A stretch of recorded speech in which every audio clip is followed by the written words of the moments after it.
जय श्री कृष्ण बच्चों, कक्षा 4 में आपका फिर से स्वागत है। कक्षा 4 में आज हम पाठ संख्या 7 कान खोले राज के बारे में अध्ययन करेंगे। अब बच्चों, हमें सुनने के लिए किस अंग की आवश्यकता होती है? पिछले पाठ में हमने पढ़ा था पाठ संख्या 3 में कि हमें ज्ञानेंद्रियों के बारे में हमने पढ़ा था। तो 5 ज्ञानेंद्रियाँ होती है। 5 ज्ञानेंद्रियों में से एक ज्ञानेंद्रिय है कान, ठीक है। और कान क्या काम करता है? कान सुनने का काम करता है ना। हमें कोई भी चीज़ कान से सुनाई देती है। तो आज हम कान के बारे में अध्ययन करेंगे। कान खोले राज, है ना। कान खोले राज। अब कैसे कैसे कान? अब हर किसी के कान एक समान तो होते नहीं है। किसी के कान बड़े होते हैं, किसी के कान छोटे होते हैं। तो कैसे कैसे कान के बारे में पढ़ते हैं। बड़े बड़े हैं जिनके काम, एक पाठ में कविता दे रखी है बच्चों। इस कविता से हम समझेंगे कि किसके कान बड़े हैं और किसके कान छोटे हैं। तो कैसे कैसे कान आज का हमारा टॉपिक है।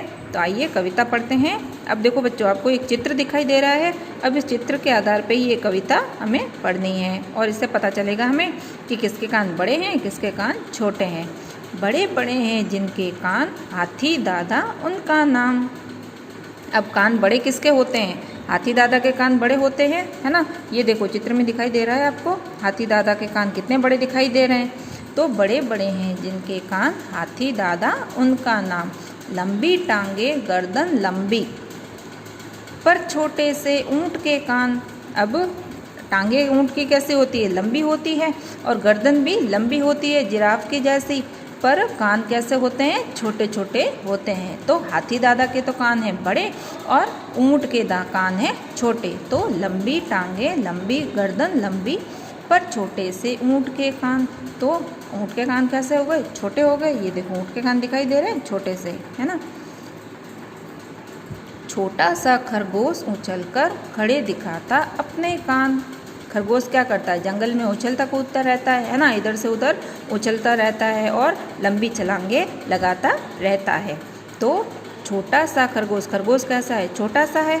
तो छोटा सा खरगोश उछलकर खड़े दिखाता अपने कान। जब खरगोश दौड़ता है, उछल कूद करता है, तो खरगोश के कान हमें कैसे दिखाई देते हैं? खड़े कान दिखाई देते हैं ना।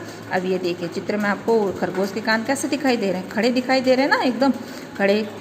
तो छोटा सा खरगोश उछलकर खड़े दिखाता अपने कान।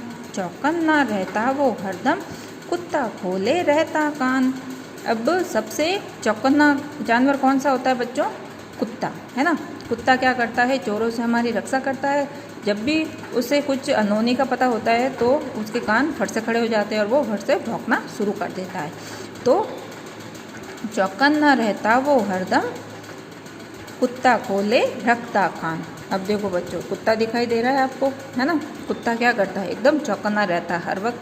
कुत्ते की नींद एक जरा सी आवाज़ से खुल जाती है, तो इसीलिए वो चौकन्ना हुआ ना। नहीं तो कोई कुंभकर्ण की नींद सोता है तो ढोल लगा रहे पास में बजा रहे हो, पर उसे पता ही नहीं चलता है कि कौन आया है कौन गया है।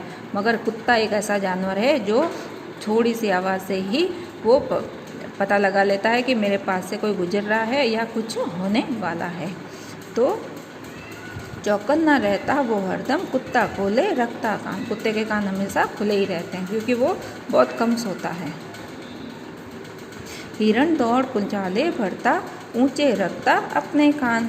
अब जब हिरण दौड़ता है तो क्या करता है? कुचाले भरता है, लंबी लंबी कुचाले भरता है, लंबी दौड़ लगाता है ना। ऊंचाई से दौड़ता है और ऊंचे रखता अपना कान। अब जैसे खरगोश के कान खड़े हैं, वैसे ही हिरण के कान भी, जब हिरण दौड़ता है तो हिरण के कान भी कैसे होते हैं? ऊंचे होते हैं, खड़े रखता है। भालू दादा झूम झूम कर खूब हिलाता अपने कान। अब जो भालू दादा है वो क्या करता है? खूब झूमता करता है और अपने कान हिलाता रहता है। तो भालू दादा झूम झूम कर खूब हिलाता अपने कान। अच्छी बुरी सारी बातें हमको रोज सुनाते कान। अब हमारे कान क्या करते हैं? अच्छी बातें भी सुनते हैं, बुरी बातें भी सुनते हैं, है ना। और हमें रोज़ अच्छी बातें भी कान हमारे सुनाता है और बुरी बातें भी सुनाता है ना। अब कोई बच्चे गाली बोल दी तो वो हमारे कान ने सुनी तो ये बुरी बात हो गई, और अगर हमारी किसी ने तारीफ़ कर दी तो ये अच्छी बात हो गई, तो ये भी हमारे कान ने सुनी। तो अच्छी बुरी सारी बातें हमको रोज़ सुनाता कान। कभी कहीं देखे हैं तुमने मेंढक सांप पक्षियों के कान। अब आपने कभी मेंढक पक्षियों के सांप के कान देखे? नहीं देखे ना। तो सांप मेंढक पक्षियों के कान नहीं होते हैं, उनके रोमों के नीचे आँखों के, सांप मेंढक की आँखों के पास में छोटे छेद होते हैं, वही इनको सुनने का काम करते हैं। और पक्षियों के परों के नीचे छेद होते हैं, वो पक्षियों को सुनने का मदद करते हैं। ठीक है बच्चों, तो ये हमने किसके कैसे कान हैं उसके बारे में अध्ययन किया। ठीक है, तो किसी के कान बड़े हैं, किसी के कान छोटे हैं, किसी के कान हिलते रहते हैं, किसी के कान खड़े रहते हैं, किसी के कान ऊंचे रहते हैं। तो वापस से एक बार कविता का दोहरान कर देते हैं। बड़े बड़े हैं जिनके कान, हाथी दादा उनका नाम। अब हाथी के कान कैसे हैं? बड़े हैं। लंबी टांगे गर्दन लंबी पर छोटे से ऊँट के कान। तो अब ऊँट के कान कैसे हो गए? छोटे। छोटा सा खरगोश उछलकर खड़े दिखाता अपने कान। अब खरगोश के कान कैसे होते हैं? खड़े होते हैं जब वो उछल कूद करता है। तो चौकन्ना रहता वो हरदम कुत्ता खोले रखता कान। अब कुत्ते के कान कैसे होते हैं? एकदम सजग होते हैं। हिरण दौड़ कुलाचे भरता ऊंचे रखता अपने कान। अब हिरण जब कुलाचे भरता है तो अपने कान कैसे रखता है? ऊंचे रखता है।